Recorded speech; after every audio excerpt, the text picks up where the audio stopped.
দেখছেন আপনারা পড়ে এই গর্ভবতী কালচোৱাত কোনো নাৰীয়ে কেতিয়াও মিছা কথা কুবচন বুলিব নালাগে। মাৰিম কাটিম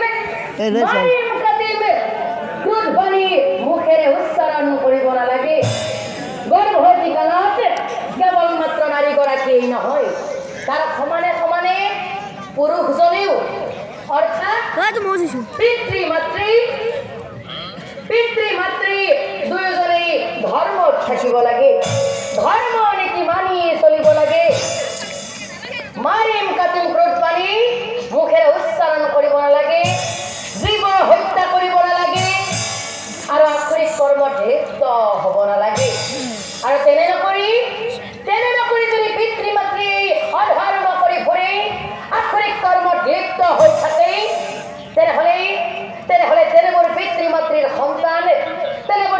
মাতৃৰ সন্তান জন্মিয়েই মৰি যায়। আৰু কিছুমান সন্তান বিকলাংগ হৈ জন্মগ্ৰহণ কৰে। আৰু কিছুমান সন্তান আকৌ জন্মৰ পাছত সেই পিতৃ মাতৃৰ চেহেৰাৰ লগত একেবাৰে নিমিলে প্ৰিয়ে, একেবাৰে নিমিলে।